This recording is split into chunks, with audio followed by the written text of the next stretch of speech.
Well, hello guys, and welcome back to another Nintendo Thoughts On video. In this episode, I want to talk about the ARMS Global Testpunch, give my impressions, my thoughts, and that'll probably eventually make the review when I make it sometime late June and early July. We'll see. Knowing my schedule, it'll take forever. The game comes out in 2 weeks, by the way, which less than that even, because so I'm recording this Saturday night. The third test punch of that day has wrapped up a few hours ago. But yeah, so if you don't know how this worked, basically, in certain times, usually one at like 5 a.m., 11 a.m., and then 5 p.m., you could go on and you can play ARMS against other people online for about an hour, right? You had all sorts of different modes. You had your choice of, I want to say, 7, 8 characters.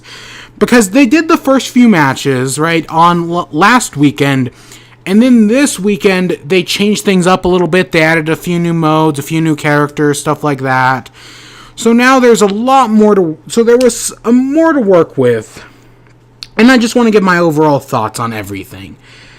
Let's start off with the characters. So you had Springman, Ribbon Girl, Ninjara, Master Mummy, Min, Helix, Mechanica, and then in the second week they added in Twin Tail. I like all the characters. I have played as all the characters multiple times. My favorites were, when I first played it, I was like, I didn't like Helix or Ribbon Girl because they were too fast, right? I didn't like their speed. I didn't like Master Mummy and Mechanica because they were too slow. So I ended up gravitating towards Min and Springman, which are that medium, and they have the right balance. I really liked them. Eventually, as I got better at the game, because this game does have a surprising amount of depth. I'm interested to see when the full game comes out what the community is going to do with it. But I did eventually start gravitating towards Mechanica, weirdly enough, because Mechanica grew on me and I figured out how to use her special. I also figured out Helix, which was good. He's also grown on me. Twin Tail, like I said, was added in the second test punch. And I'm actually not bad at ARMS. I can usually get just barely under 100 coins every test punch, right? Just about. And Twin Tail, I mean, like, sometimes I do good, sometimes I do bad. Same thing with Ninjara. Sometimes I do good, sometimes I do bad. Master Mummy I'm pretty good with, but I don't like to play. And Ribbon Girl, I hate Ribbon Girl. Out of all, I can usually do good as any character, except for Ribbon Girl. I don't know what it is, but I just do not like her. I think it has to do with the ARMS selection. So how they did it, right? So what about the ARMS? Every character has 3 arms, right? You have a choice. You can choose from 3. You can do different ones on your left and right and all that jazz. And these are the defaults, right, that they start off with in the full release. Which, okay, some of these arms are good, right? Some of them I liked. I love the dragons, both the Min's dragon and Helix's ice dragon. And there were a few others, the Ram, what Ninjara's equivalent. Because some arms are literally just the same, copy and pasted from other characters. The only difference is they have elemental types, which there's a part of the depth I did not expect. The elemental types in the game add an insane amount of depth. And it keeps impressing me. All the depth in this game I did not expect. I mean, like, I expected something, but not to this degree. Honestly, there's a lot of cool stuff in here, and the competitive scene, I hope there is one, because it's going to be really interesting. Alright, there's a bunch of other arms. I don't like the giant, it's the purple one that Master Mummy uses, and Min has the yellow one. I hate that arm. I hate the whammer that Mechanica has. What else? I hate Ribbon Girl's selection. The only one I'm okay with is the Popper. Helix. Helix is, I think, a really good character. I like a lot of what he can do. I like his flexible movements, right? Because that's something I started figuring out, right? Like all the dash specials. Helixes are really cool, but he does not have a good arm selection. The Blorb is really goddamn slow, and the Guardian is useless. I mean, like, I guess it can have its moments, but for the most part, it did almost nothing for me. So that's why I'm glad any character can use any arm, because Helix is definitely gonna benefit from that, I think, in the long run. And then also, I think the Blorb is the only blindness weapon in the game, which is also interesting. I think. Because out of all the characters, there were 6 arms that could not be used in the test fire, plus there were 2 characters that couldn't be used in the test fire. Bite and Bark, and Kid Cobra, which... Well, they kind of made appearances, and we'll get back to that here in a minute. But yeah, overall, the arm selection was for the most part good. I am glad it gave you a lot of arms to test out. Right, you got to see a lot of what versus mode has. Right, but I want to talk about the controls here, because I have now played. When the last week's test punches, because I was kind of on vacation, I didn't get to try the motion controls. I was all stuck with the controllers attached to the gamepad, and so that's how I kind of learned to play the game, right?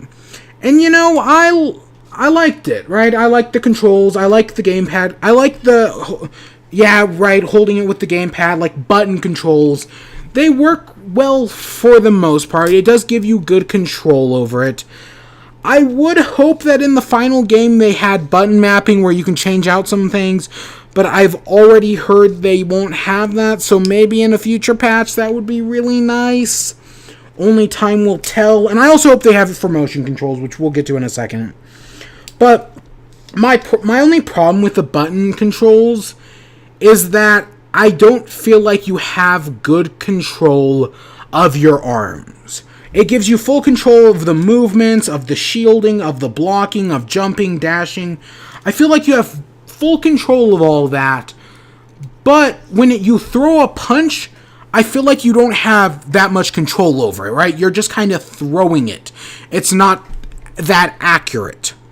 Which is one of the things that motion controls does fix. This is one of those games that really is a standout for motion controls. If you're not into motion controls, but you're still interested in the game, I mean, like, button controls will always be there, but I definitely recommend trying out the motion controls. Because I did. That was today. All the test punches I played, I was going to do motion controls, because I hadn't done them before, because I hadn't had the opportunity. And I did, and my arms hurt like hell. Oh my god. They hurt so bad. And I mean, like, I'm not in the best shape, so yeah, that's probably part of it. But my god, do they hurt so bad. But they are really good motion controls, because they fix the problem I have with the button controls. Where when you throw a punch, I feel like you have good control over that punch. A good example is the Ram or the Boomerang. When I throw the Boomerang with button controls, I just kind of throw it straight forwards. Maybe I have some control over it, maybe I don't. But when I throw it with motion controls, I definitely have control over it. It lands a good chunk of the time, right? And it's allowed to be more flexible. That's a weapon that definitely benefits from it. And a lot of other weapons do as well. You have a lot of control over it. But the motion controls have problems. The first one is moving. Moving around the field, because you have to tilt it, kind of like you would a joystick, where you rock it left, right, forward, and back to move around. And, I mean, I kind of started to get over this, but this would show up every once in a while, where I would either be really close to my opponent, or really far away from my opponent, and it was hard to get closer or to get farther away. This happened more than once. It wasn't always that easy to move around as a character, and the button controls definitely don't have that problem. My other problem with the motion controls is shielding. To shield, you have to move both controllers in, right? Face them towards one another. It seems simple enough, but I don't really like it at all. Shielding is one of those things that I wish they dedicated to the, either the, LR or ZR, the buttons, right? The back trigger, the triggers. I felt like if they did special on one trigger and shield on the other, it would have worked a lot better.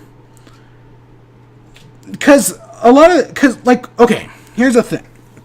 When I first played with button controls last week, I had a habit of not charging up as much as I should be, right?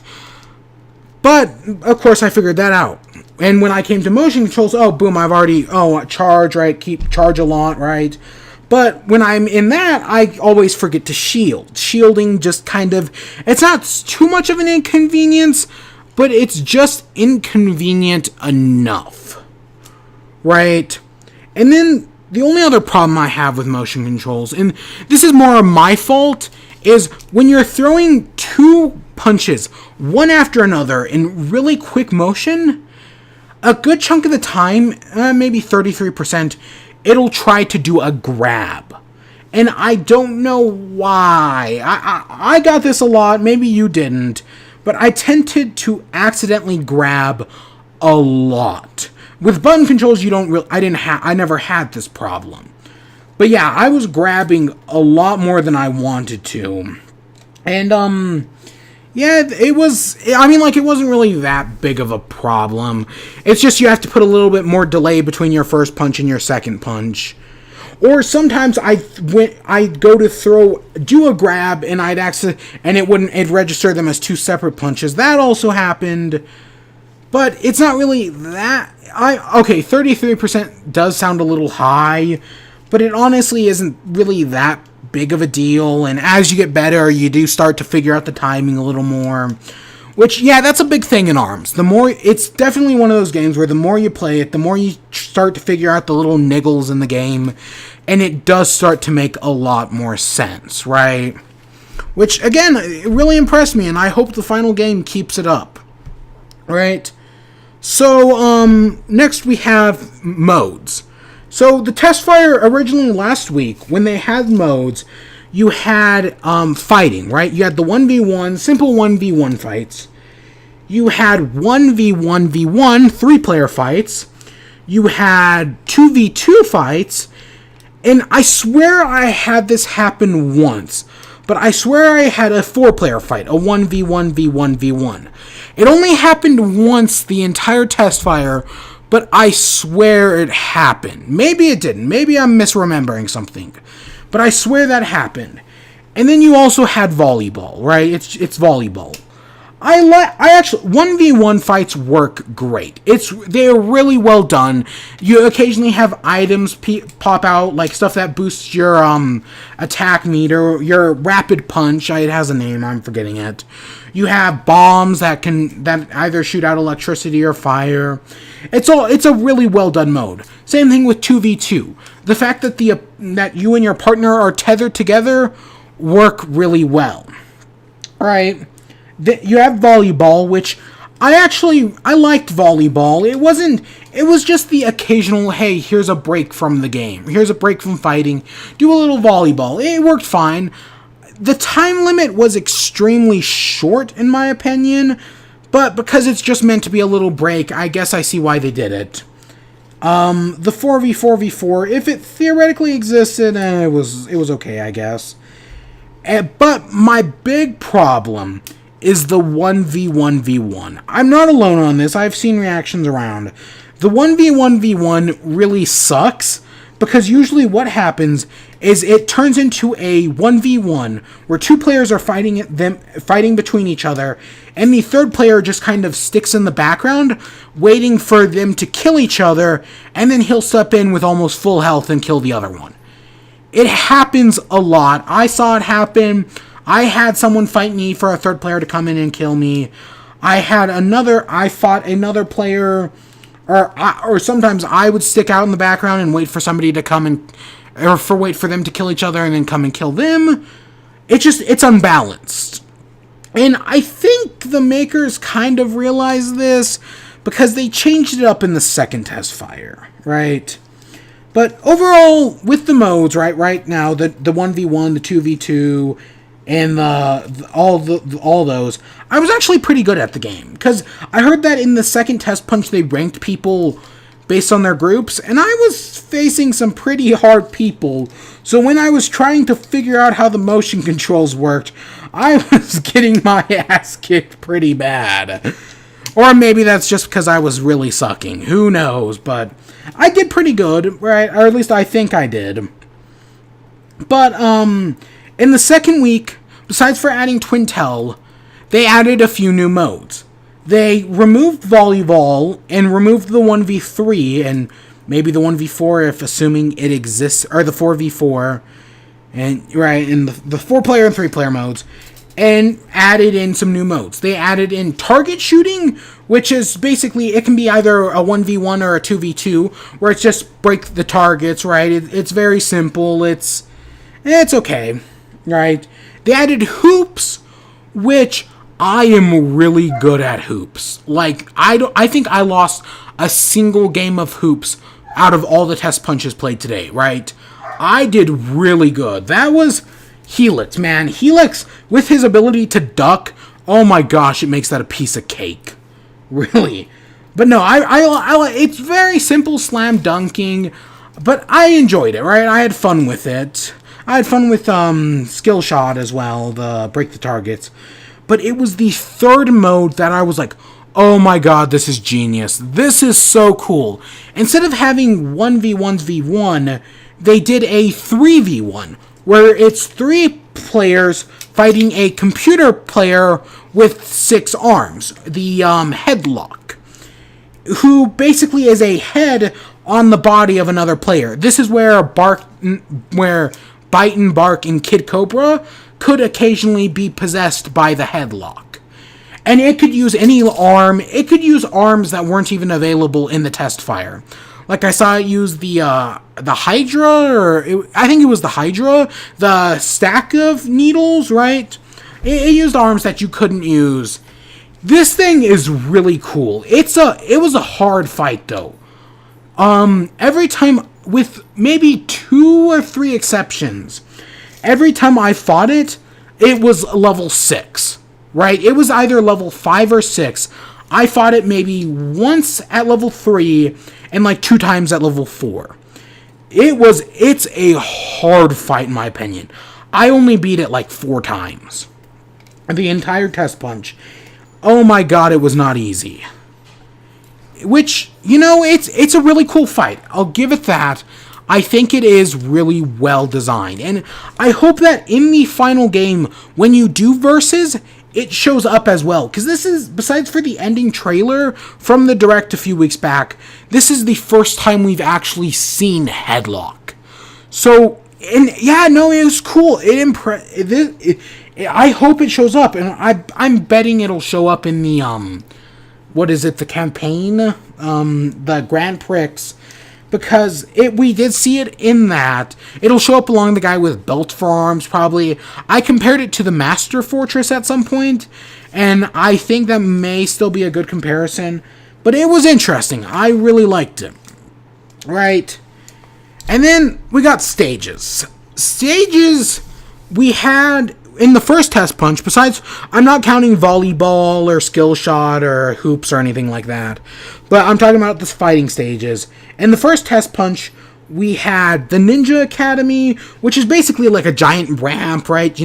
I have the high ground now, Anakin, right? That sort of thing. It's an okay stage. You've got Springman stage, which I like, right? It's your Final Destination style stage. It does have springs on the sides, right, for you to jump off of. It's a fine stage. And then you had the DNA lab. It's the DNA lab. There's these tubes you can break.